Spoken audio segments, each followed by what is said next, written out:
자, 재무회계에 이어서 이번에는 원가회계에 대한 문제 9번부터 12번까지 한번 풀어보도록 할게요. 자, 다음 중 원가회계에 대한 설명 아닌 것 찾으라고 되어 있네요. 외부의 정보 이용자들에게 유용한 정보를 제공하기 위한 정보다. 외부 정보 이용자들에게 정보를 제공하는 것은 재무회계에 대한 설명이에요. 재무회계에 대한 설명이므로 당연히 1번이 지금 원가회계에 대한 설명이 아니죠. 원가회계는 다른 말로 관리회계라고도 불러요. 관리회계라고도 부르고, 이 관리회계는 내부 정보 이용자들에게 정보를 이용할 수 있도록 유용한 정보를 제공하는 것을 목적으로 합니다.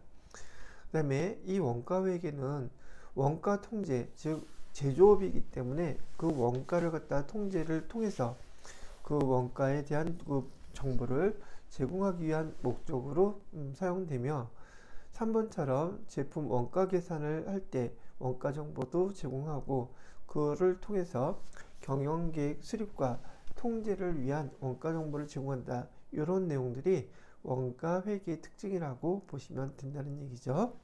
9번은 1번이 재무회계에 대한 설명이므로 원가회계에 대한 설명이 아닌 것이었었고요. 다음 10번 문제를 보도록 할게요. 자, 요 10번 문제는 일단 문제부터 한번 봐볼까요? 원가 행태에 의한 원가 행태에 따라 변동원가, 고정원가로 분류합니다.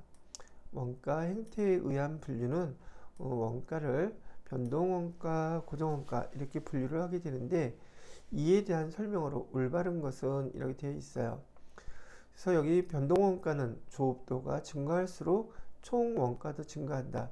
이런 용어들이 많이 어렵다고 하시는 분들은 지금 이 변동원가라든지 조업도라고 한다든지 총원가라고 한다든지 이 용어를 정확히 이해를 못하고 계시는 거일 수도 있다는 얘기죠. 그래서 제가 여기 서머리를 해놨는데, 요 내용이 밑에서 설명하는 요 내용을 갖다가 이해해야지 이 문제를 풀 수 있다는 거 설명부터 해드려 볼 테니까 그런 다음에 보기를 보도록 할게요. 우선 원가 행태에 의한 원가 분류 방법은 여기 문제로도 많이 나오는데, 변동원가, 고정원가 이렇게 두 가지로 먼저 구분을 합니다. 변동원가 또는 변동비라고 얘기하는 것은 우리가 직접 재료비나 직접 노후비처럼 우리가 사용함으로 인해서 그 금액이 비례해서 증가하는 것을 얘기해요. 근데 여기서 보면은 변동원가는 조업도가 증가할수록 이라는데, 이 조업도가 뭔지를 몰라. 이 조업도는, 자, 여기 한번 그래프로 설명을 해드려 볼 테니까 들어보세요. 조업도라는 것은 한자어로 조, 만든다는 뜻이에요. 그 다음에 업은 만드는 일이라는 뜻이거든요. 그럼 만드는 일을 갖다가 측정하는 그 지표란 말이죠. 그럼 이 조업도의 대표적인 것은 바로 생산량이 된단 말이죠. 생산량이 많아지면 많아질수록 조업도가 증가하는 거죠. 즉 생산량, 제품을 만들 때 100개를 만들었을 때, 200개를 만들었을 때, 300개를 만들었을 때 바로 이 만드는 일이 증가하는 거고, 걔를 갖다가 우리 뭐라고 부르냐? 조업도라고 불러요. 또 생산량만 갖고서는 측정할 수 있는 게 아니라 작업시간이 있죠. 작업시간이라는 것은 이걸 시간으로 한다면 작업시간이 보편적으로 많으면 많을수록 제품 생산이 더 많이 되겠죠. 그래서 얘를 작업시간으로 변경을 해보게 되면 작업시간이 100시간, 200시간, 300시간 이렇게 조업도를 작업시간으로도 측정할 수 있어요. 또 뭐로도 측정할 수 있겠냐면 기계시간, 기계가 가동하는 시간을 갖다가 조업도로 볼 수도 있단 말이죠. 즉 이 조업도라는 것은 제품을 만들 때 어떤 항목을 갖고 제품을 많이 만들었는지 적게 만들었는지 비교할 수 있는 측정 용도라고 보시면 된다는 얘기죠. 그래서 조업도는 한 가지만 나타내는 것이 아니라 생산량으로 조업도를 측정할 수도 있고, 작업시간 또는 기계시간 이런 것들로 생산량 제품을 만드는 그 제조의 정도를 파악할 수 있다는 말이죠. 그래서 여러분들은 조업도 그러면 생산량이나 작업 시간이나 기계 시간 이런 것들을 통칭해서 조업도라고 부른다, 이렇게 기억을 하시면 돼요. 자, 이렇게 작업을 오래 하게 되면 거기에 따라서 만들어지는 제품들이 더 많이 나오겠죠. 예를 들어서 생산량을 기준으로 했을 때 100개를 생산했다면 여기 100개의 제품에 들어가는 원가가 있을 거 아니겠어요. 그 원가가 100개 만들었을 때 5,000원이라고 가정해 봅시다. 그죠? 100개 만들었을 때 5,000원이었어요. 그러면 100개가 아니라 200개를 만들었다면 그 원가는 10,000원이 되겠죠. 그죠? 그렇게 조업도가 이렇게 증가할수록 원가도 따라서 이렇게 증가를 하죠. 요 만나는 점을 그래프로 이으면 이렇게 되는데, 이걸 갖다가 우리는 총 원가의 그래프, 조업도가 증가할수록 비례해서 이렇게 증가하게 되는 게 바로 총 원가예요. 지금 여기서 보시는 것처럼. 그래서 총 원가의 그래프는 조업도가 증가할수록 총 원가는 증가한다, 이렇게 얘기가 나오는 거예요.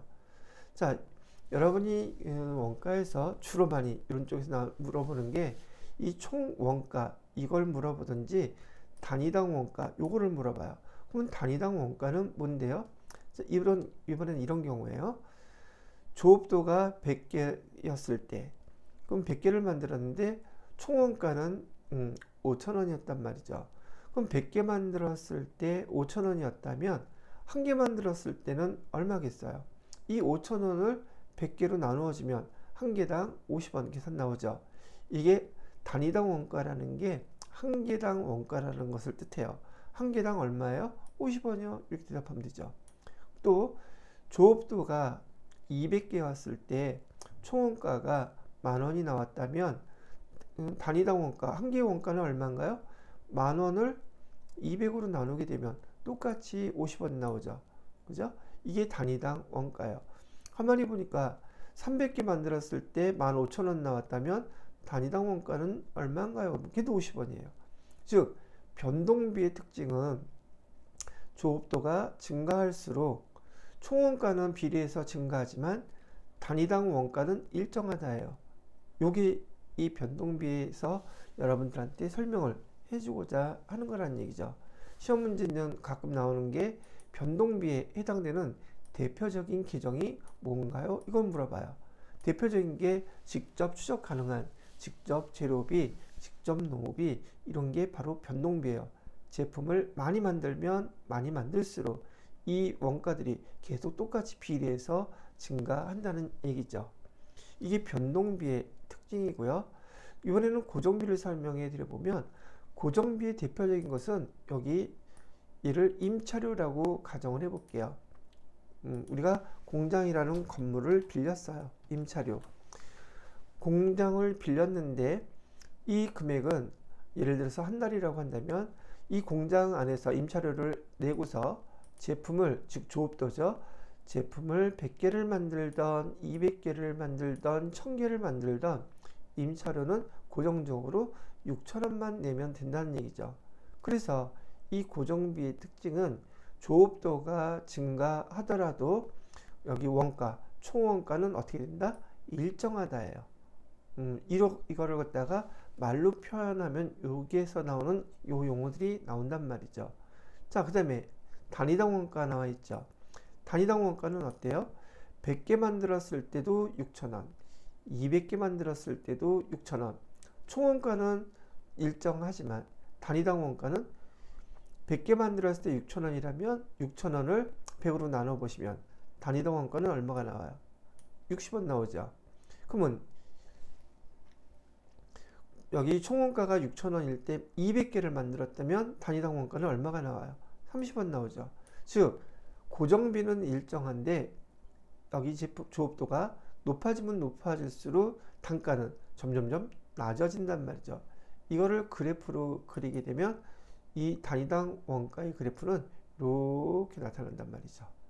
그래서 고정비에 대해서는 총원가는 일정하다. 단위당 원가는 우하향으로 점차 감소한다. 요게 이 고정비의 특징이고요. 변동비는 조업도가 증가할수록 총원가는 비례해서 증가하지만 단위당 원가는 일정하다. 요 두 개를 이해하는지 못하는지 요 상황을 말로 이렇게 물어본단 말이죠. 자, 설명을 이해가 됐다면 참, 이 고정비의 대표적인 계정은 감가상각비라든지 공장 임차료라든지 화재보험료 이런 것들이 대표적인 고정비, 고정원가예요. 계정으로 물어보는 경우가 있으니까 참고로 봐두시고요. 1번 보기 한번 볼까요? 변동원가는 조업도가 증가할수록 총원가도 증가한다. 뭐 얘기한 거예요? 얘 얘기한 거예요. 그죠? 조업도가 증가할수록 총원가도 증가한다. 1번 보기 맞죠? 올바른 거 찾으라고 했어요. 근데 그럼 올바른 거 몇 번이에요? 1번이 답이네요. 그죠? 자, 2번 볼게요. 변동 원가는 조업도가 증가할수록 단위당 원가도 증가한다. 조업도가 증가할수록 단위당 원가는 어때요? 일정하죠? 그래서 증가한다. 얘가 지금 틀린 거예요. 증가가 아니라 일정하다. 세 번째 거는 고정원가는 조업도가 증가할수록 총원가 일정하다 그랬잖아요. 증가한다가 아니라 일정하다. 고정원가는 조업도가 증가할수록 단위당 원가 증가해요? 이런 감소하죠. 이렇게. 그래서 증가가 아니라 감소다. 그래서 여러분들은 원가 내용이 어렵다, 힘들다 이런 많이 하시는데 바로 이런 용어들을 제대로 이해하시게 되면 여기 전산회계 세무에서 여기 원가 여기 회계는요 난이도가 크게 변동이 없어요. 그래서 회계 1급 때 원가만 정확히 잘 해두시면 세무 2급에서는 원가 계산 문제가 5문제로 한 문제가 더 많아져요. 재무회계는 급수가 올라갈수록 난이도가 많이 높아지는데 여기 원가회계는 난이도가 비슷해서 점수 따기가 많이 수월한 파트란 말이죠. 그래서 회계 1급 수업 들으신 거 또는 세무 2급의 원가계산 수업 내용들을 차근차근 잘 학습하셔서 좋은 결과 있으시기 바랍니다. 원가회계는요 동영상 수업 복습하실 때 첫 번째 거하고 두 번째 게 제일 중요해요. 왜 그러냐면 용어 때문에 그래요. 첫 번째 시간, 두 번째 시간에 용어를 잘 구분할 줄 모르면 뒤에는 설명 나오는 거 읽어봐도 수업을 들어봐도 뭔 말인지 알아듣기가 힘들어져요. 첫 번째, 두 번째 수업 시간 집중해서 용어 구분하는 거 잘 연습하시고 정리를 해보시면 되겠습니다. 일단 여기 원가 행태에 대한 건 이걸로도 문제가 나오면 충분히 해결하실 수 있지 않을까 생각이 드네요. 자, 그 다음에 11번 문제를 보죠. 11번 문제는 보조 부문 원가 배분에 대한 설명으로 옳지 않은 것은 그랬는데 자, 요것도 보기 전에 요것부터 제가 설명을 해드려 볼게요. 지금 우리 전산회계 1급부터는 제조업이 기본이란 말이죠. 제조업을 한다는 전제 조건 하에서 시험 문제를 낸단 말이에요. 제조업이라면 제품을 만든 업이라고 보시면 되겠고요. 즉 공장이 있다는 얘기예요. 그 공장에 보면 공장 건물들 중에서는요 제조 부분, 즉 제품이 만들어지는 과정에 있는 그런 공장들, 장소들이 있어요. 여기서 부문이라는 뜻은 제조 부문이라고 했잖아요. 부문이라는 뜻은 장소라는 뜻이에요. 즉 제조 부분은 제품이 만들어지는 장소예요. 대표적으로 조립 부분이라든지 절단 부분이라든지 완성 부분이라든지 여기서는 제품들이 만들어져요. 그런데 공장 안에 가보면은 이렇게 제품이 만들어지는 장소만 있는 게 아니라 이 제품을 만드는 장소들을 보조해주는 보조 부분들이 있어요. 예를 들어서 식당이나 동력이나 수선 이런 쪽에서는 제품을 만들지는 않아요. 그러나 이런 쪽을 서포트, 보조해주는 부분이 된다는 얘기죠. 이런 데를 우리는 보조 부분이라고 부르거든요.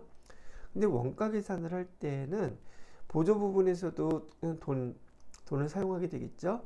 제조 부분에서도 제품을 만들면서 돈을 사용하게 되죠. 즉 양쪽 다 원가라는 게 발생을 하게 돼요. 제품을 만들면서. 그래서 이렇게 보조 부분에서 발생한 원가를 배분을 통해서 제조 부분에 다 합산을 시켜요. 제조 부분으로 다 옮겨준다는 얘기예요. 집계를 하기 위해서. 이렇게 집계를 하기 위해서 배분을 하는데, 이 배분하는 방법에는 크게 세 가지가 있어요.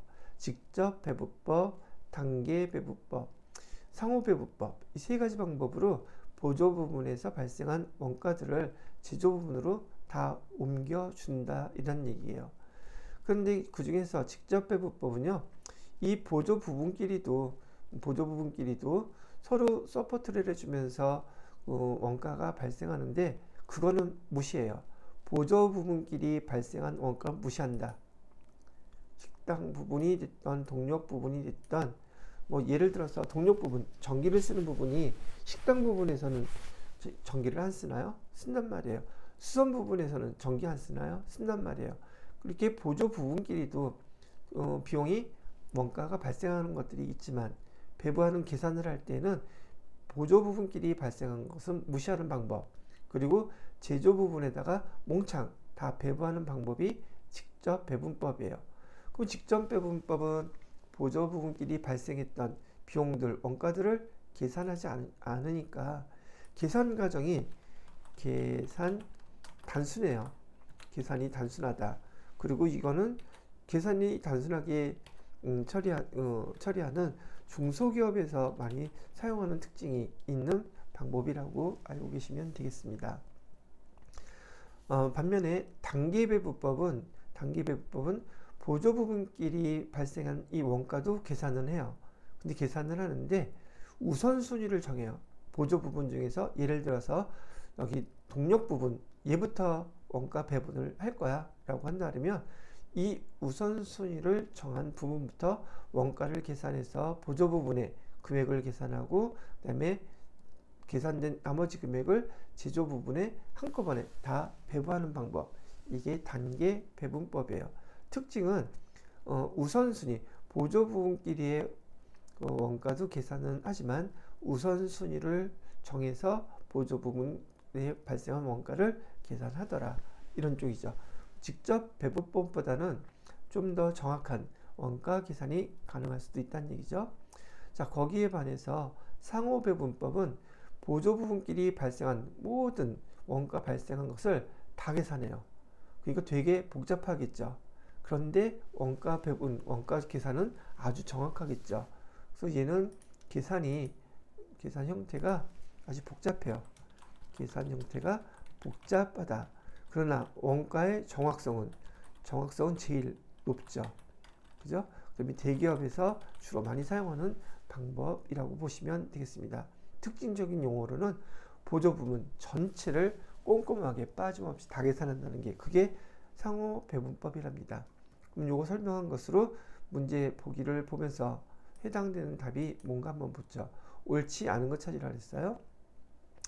1번 보조 부분의 원가 배분 방법으로는 직접 배분법, 단계 배분법, 상호 배분법이 있으며 어떤 방법을 사용하더라도 전체 보조 부분 원가 차이는 없다. 예, 맞아요. 이 세 가지 방법 어떤 거를 사용해도 보조 부분에서 발생한 원가의 합계 금액이 100이라고 가정을 해요. 이 100이 제조 부분으로 배분되는 것은 어떤 방법을 사용해도 똑같이 100이 다 배분이 돼요. 이걸 다른 말로 뭘로도 표현하냐면 단기 순손익에 영향을 준다, 영향을 주지 않는다는 거예요. 똑같은 금액, 어떤 방법을 사용해도 똑같은 금액이 다 배부가 되기 때문에 이렇게 기억을 하시면 되겠어요. 자, 두 번째는 상호 배분법을 사용할 경우 부문 간 상호수수 고려하여 계산하기 때문에 어떤 배분 방법보다 정확성이 높다고 할 수 있다. 정확히 설명 잘했죠. 그 다음에 세 번째, 단계 배분법을 사용할 경우 배분 순서를 어떻게 하더라도 각 보조 부분이 배분되는 금액에는 차이가 없다. 우선순위가 있기 때문에 우선순위를 정해서 단기배분법을 적용하게 되면 배분되는 금액이 차이가 생겨요. 그래서 여기 11번 같은 경우에는 배분수를 어떻게 정하더라도 같다? 아니에요. 우선순위를 어떤 걸 정하느냐에 따라서 금액이 달라집니다. 그래서 여기 옳지 않은 것은 3번이 잘못 설명을 한 것이고요. 직접 배분법을 사용할 경우 보조부문 원가 배분액의 계산은 쉬우나 부문 간 상호수소에 대해서는 전혀 고려하지 않는다. 직접 배분법의 특징이에요.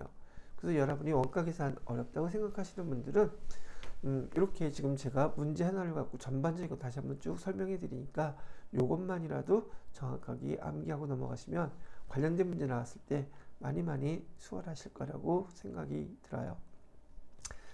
자, 여기까지 해드리고요. 이번에는 12번 문제로 갈게요. 12번 문제를 보시게 되면 제일 많이 나오는 것들 형태 중에 하나인데 개별원가 계산하고 종합원가 계산을 비교해서 그 설명으로 옳지 않은 것, 옳은 것 고르라는 문제가 아주 많이 나와요. 자, 이것도 간단하게 정리를 해드릴게요. 개별원가 계산은 다품종 주문 생산 소량이라는 특징이 있어요. 그래서 개별원가 계산은 이거 생각하시면 돼요. 조선업 대표적인 거. 그 배 규모가 어마어마하게 크더라도 그거는 한 척일 뿐이에요.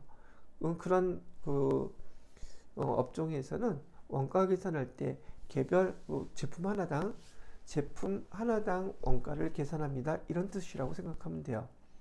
대표적인 것은 조선업, 건설업, 항공업 이런 것들은 비행기도 한 대, 두 대, 건물도 한 채, 두 채 이렇게 계산할 수 있죠.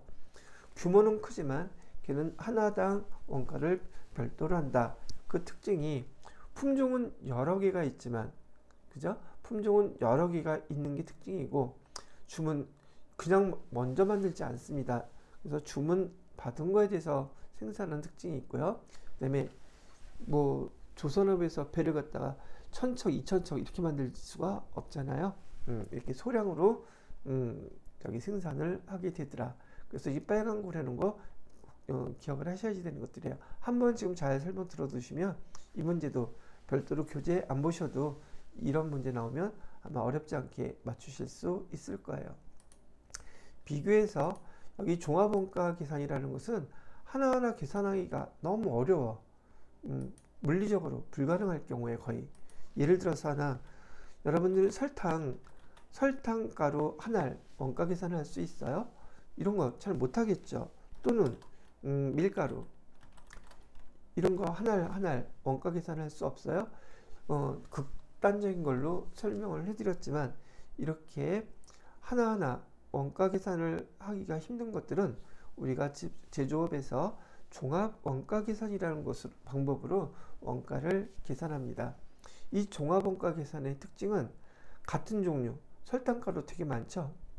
그럴 때 뭉태기로 단위당으로 원가 계산을 해요. 또는 연속 대량 생산되는 것들 있죠. 철강 같은 거라든지 그다음에 재지, 그다음에 종이 같은 거, 그다음에 천 이런 것들 텔레비에서 여러 번 보셨겠지만은 제조돼서 나오는 것들 보면 롤에 말려서 연속 대량 생산되는 것들도 있죠. 이런 것들은 보편적으로 원가 계산을 할 때 종합원가 계산을 해요. 그러면 개별원가 계산과 종합원가 계산을 구별짓는 특징 용어들을 아셔야지 문제에서 물어보면 여러분이 답하실 수 있게 된다는 말이에요. 자, 그래서 생산 형태는 개별원가 계산은 다품종, 주문 생산, 소량이고요. 그다음에 동종, 연속, 대량 이거는 종합원가 계산을 설명하는 용어예요. 업종은 개별원가 계산은 조선업, 건설업, 항공업 이런 게 있고요. 종합원가 계산은 정유업, 제당업, 제조업 이런 것들이 종합원가 계산을 하는 특징이 있는 업종들이에요. 자, 그 다음에 여기 설명 중에서 특정 제조 지시사라는 용어가 있는데 여기 배를 만들 때 말이죠. 배가 크기가 어마무시하게 크다고 얘기를 해드렸잖아요. 그죠? 배가 이렇게 있는데 배가 워낙에 크니까 작업을 할 때도 이렇게 서로 나누어서 작업을 하겠죠. 그래서 작업하라는 여기서 작업이 끝났어요. 그러면 또 여기 작업을 해요? 여기 제조업에서 작업을 하는 그 작업자들은 지금 여기 나와 있는 제조지시서 그 본사로부터 또는 위에 단계 그 매니저들로부터 어디에서 어떻게 제품을 만들려고 하는 저는 지시서, 일종의 명령서라고 보면 돼요. 그거를 갖다가 받아서 그것대로 제조를 만든단 말이죠. 그런데 여기서 다 만들었으면 작업이 여기서 끝났어요. 그럼 다음날 또 여기를 해요? 그럴 필요가 없죠. 그러면 제조지서가 이번에는 여기 가서 작업해요. 요거 끝나면. 그 다음에 여기 가서 작업을 하세요 라고 장소를 정해줘요. 그래서 특정 제조지시서는 배가 움직이는 것이 아니라 작업자들이 작업이 끝난 그 다음 장소에 가서 작업을 하는데, 그 작업 지시서의 이름이 특정 제조 지시서라고 불러요. 여러분들은 특정 제조 지시서 이렇게 얘기를 하면 개별 원가 계산에서 사용하는 제조 지시서의 명칭이구나 이렇게 딱 알아들어야 돼요. 거기에 반해서 종합 원가 계산은 계속 제조 지시서라는 용어를 사용하는데요. 계속 제조 지시서라는 것은 여기 지금 종합원가 계산의 그 업종 특징이 뭐냐면 연속 대량 생산이에요. 그래서 연속 대량으로 제품이 쭉 이렇게 진행되면서 생산이 되기 때문에 이 제품들은 여러분이 또 텔레비 같은 데서 보시게 되면 컨베이어 벨트라고 있죠. 컨베이어 벨트, 여기에서 연속적으로 쭉 진행하면서 제품이 생산이 돼요. 그리고 이 작업을 진행할 때 작업자들은 이런데 이렇게 붙어서 필요한 역할들을 하면서 컨베이어 벨트에서 이상이 있는 점인지 제품에 이상이 없는지 이런 것들을 갖다가 손봐 준단 말이죠. 즉 제품을 만들 때 여기는 컨베이어 벨트가 이동되면서 제품이 완성이 돼요. 여기는 작업자들이 이동하면서 제품을 완성해 나가는 과정이지만, 종합원가 계산의 특징은 작업자들은 다 제자리에 있어요. 그래서 컨베이어 벨트에 이동되는 상황에 따라서 제품이 완성되기 때문에, 자 어저께 요 자리에서 제품을 제조하라고 지시서를 받고서는 작업을 했다면 어저께뿐만이 아니라 오늘도 똑같은 자리에서 이렇게 제품을 제조하는 업무를 진행할 것이고, 내일도 모레도 똑같이 되겠죠. 그래서 계속적으로 똑같은 작업을 하라고 지시한다. 그래서 얘를 계속 제조 지시서라고 이렇게 부르는 거예요. 그래서 특정 제조 지시서는 개별 원가 계산의 특징 되는 명칭 용어고요. 그다음에 계속 제조 지시서는 종합 원가 계산의 특징이라고 보시면 되겠어요. 자, 그러면 개별 원가 계산이나 종합 원가 계산을 할 때 계산 방법, 요것도 좀 많이들 모르시더라고요. 여기 개별 원가 계산에서는 직접비와 간접비로 구분한다 그러는데, 원가 계산은 기본적으로 말이죠, 세 가지가 공통이에요. 직접 재료비, 직접 노무비, 제조 간접비, 이 세 가지를 집계해야지 원가가 계산된다는 것은 개별 원가 계산이나 종합 원가 계산이나 똑같아요. 그런데 계산하는 방식이 개별 원가 계산인 경우에는 직접비와 간접비로 구분한다 그랬죠. 즉 직접비는 추적이 가능한 그 금액, 여기 보시게 되면 여기 직접자 들어간 거 있잖아요. 그래서 직접 재료비와 직접 노무비를 묶어서 개별 원가 계산에서는 얘를 뭐라고 부르냐면 직접비라고 부르는 거예요. 그리고 여기 제조 간접비, 얘를 간접비라고 이렇게 부르는 거고요. 그래서 개별 원가 계산에서 세 가지를 집계를 해서 원가 계산하는 건 똑같은데, 그 계산의 특성상 직접비와 간접비로 구분해서 원가를 집계합니다 라고 얘기하면 그거는 개별 원가 계산을 뜻하는 말이에요. 거기에 반해서 직접 재료비와 가공비로 구분한다 이렇게 얘기가 나오게 되면은, 직접 재료비는 여기 있죠. 여기서 파란색으로 할게요. 여기 직접 재료비와 가공비로 구분을 해서 원가를 계산한다. 그러면 우리 앞에서 원가 계산 처음에 시작하면서 배웠을 때 직접 농후비와 제조간접비를 이렇게 합쳐서 우린 가공비라고 부르는 거 배웠었죠. 그래서 직접 재료비와 가공비로 구분을 해서 원가 계산을 한다. 이렇게 얘기하면 얘는 종합원가 계산의 특징이 되는 거예요. 그래서 직접비와 간접비로 구분한다. 그래서 원가 계산한다. 그러면 개별원가 계산이고요. 직접 재료비와 가공비로 구분해서 원가 계산을 한다. 그러면 얘는 종합원가 계산을 나타내는 특징이라고 구분을 하실 수 있어야 된다는 얘기예요. 자, 그 다음에 여기 설명할 거에서 핵심 과제라는 것은 개별원가 계산할 때 얘가 제일 중요하다는 거예요. 개별원가 계산할 때는 여기 세 가지 중에서 간접비인 제조간접비 배부하는 금액이 제일 중요해요. 개별원가 계산에서는. 그 다음에 종합원가 계산에서는 완성품 환산량을 계산하는 게 가장 중요한 핵심 과제다.